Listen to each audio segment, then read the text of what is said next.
What's up, guys? It's Cypher. Epic just made their biggest announcement for Fortnite competitive since the World Cup, and honestly, this was a very good time because a lot of people were losing hope in Fortnite competitive. A lot of pro players were either abandoning the game or felt like they were going to quit. Be sure to like and subscribe because we're almost at 5 million subscribers. Let's jump into this post and talk about what this means for the future of competitive Fortnite. First things first, let's talk about the prize pool. Fortnite has committed $20 million for the FNCS series this year. So this is how it's going to work, right? 2021 is only going to have trio FNCS, and they're going to have, I believe, 4 FNCS events happening in this entire year. And they're dedicating $20 million purely for the FNCS trio events. This doesn't include trio cash cups, any of the solo events that they're going to talk about in the other part of the blog post. And it's going to be pretty consistent because all the tournaments are played on the same tourney. So that all the platforms play on in the same tournament. This is good and bad at the same time. It's good because the prize pools will be bigger for the top performing players. But if you're on console or if you're on mobile, you're probably gonna have a really hard time earning money. It's not all doom and gloom though, because they did say at the end that they still want to do some small console only tournaments and mobile only tournaments, but the FNCS, which is like going to be the main bulk of competitive Fortnite, is going to be cross-platform. They're making some format adjustments to trio FNCS besides it being a single cross-platform tournament. They're having weekly qualifiers and things are going to be a little bit more spaced out so players don't feel burnt out from playing too much competitive in a single day. Players were playing like 16 hours of Fortnite straight to compete in the Winter Royale, and Fortnite wants to kind of avoid that with FNCS and give a little bit more time between the qualifiers and give more opportunities for people to rest in between gameplay. So one thing that they're changing is actually if you qualify for the semifinals, you can't play in the other qualifiers because I guess Epic wants people to play like it matters. And if somebody qualifies in the first week, they're not going to really try as hard and they might mess around a little bit and mess with the competitive integrity. Sometimes if they've already qualified, they'll definitely play a little bit more reckless and crazy in qualifier week 2 and 3, and it opens up opportunities for people to get griefed. But like I said, you're not missing out on money because the money is not given out from week to week. All the prize pool is saved and given out in the finals. So if you want to make money, you have to make it to the semifinals/finals. And the prize pool, from what I can tell, if they're saving all the money for the end, the prize pool is going to be pretty crazy. The breakdown's right here, actually. EU is going to get $1.35 million. NA East is going to get about 700,000. NA West is going to get 300,000. Brazil 300,000. Asia 150. Middle East 120, and Oceania 90,000.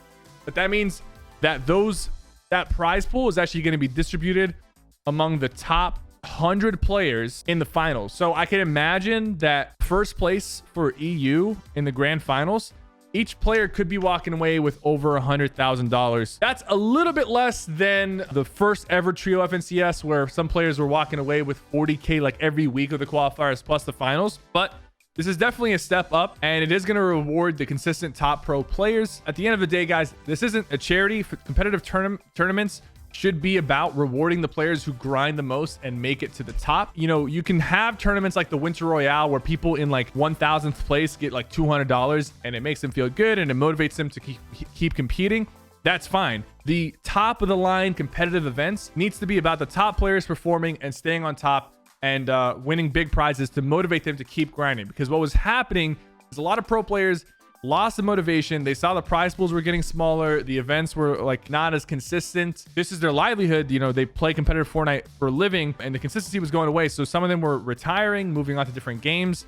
And I think like, sure, competitive is like a smaller part of Fortnite. Like overall, most of the casuals don't really care about competitive that much, but I think it's still important to have a competitive scene for an overall healthy game. A competitive scene is kind of important, especially for a game like Fortnite, because, you know, little kids will look up to like a pro player and be like, oh, one day I want to be like Booga or Benji Fishy. And that like motivation keeps people playing the game. Seeing how good someone can become at the game of Fortnite can motivate people to stick around, especially if they want to improve their own skills.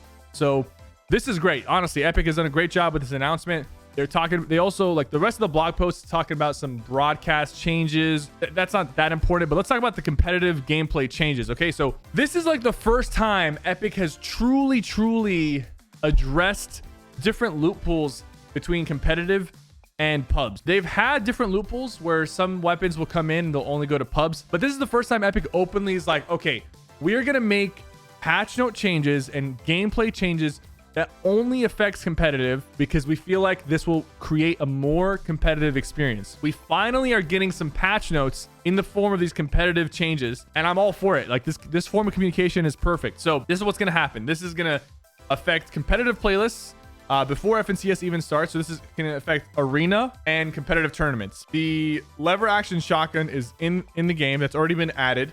They're vaulting the Rift Fish because the Rift Fish creates some unpredictable end games, and it feels not like a very competitive item to have in the game because it's very random to have and it gives you a huge advantage.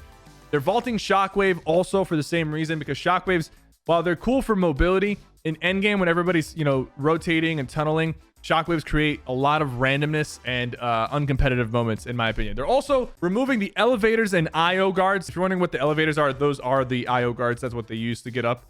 Which is perfect. IO guards are very annoying, especially in arena. I'm glad the IO guards drop more loot now, but I honestly avoid them at all costs. And now they're going to be out of arena because they don't really have a place in arena. Sand tunneling will still be enabled once they finally enable it in the actual game, because it's a major part of the map. And they've also made some adjustments to the amount of gold bars you have, because before it was really hard to even upgrade your weapons.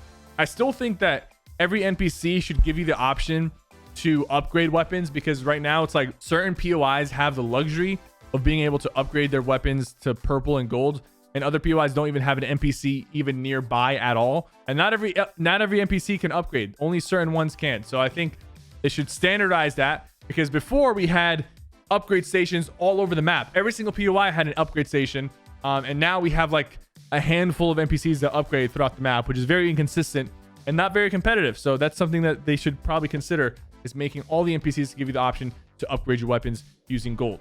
Like I said, they also have plans for other things like solo Saturdays, more trio cash cups, and still going to do some console and mobile exclusive competitions, just not in the FNCS. So this is the biggest announcement Fortnite has made regarding competitive since the World Cup, and it's all really good news. A lot of pro players are reacting to this on Twitter, and even content creators as well. You know, you got Nick A30, Sway, Mage, Mongrel, FaZe Destiny, Monster D-Face, a competitive commentator, Avery, Ducky, Benji Fishy, Mr. Savage, Scoped, Booga. Everyone has a pretty positive response. The most negative thing I can think of is that the console players will not have an FNCS, which really sucks for them. But hopefully Epic stays true to their word and they give us some like decent console exclusive competitions to make up for the lack of a console FNCS. Best of luck out there if you're planning to compete in Fortnite in 2021. This is basically the roadmap of what you have to look forward to. Plenty of opportunities to compete and make some money if you're up for the task. I hope you guys enjoyed today's video. Don't forget to like and subscribe. I'll see you guys next time.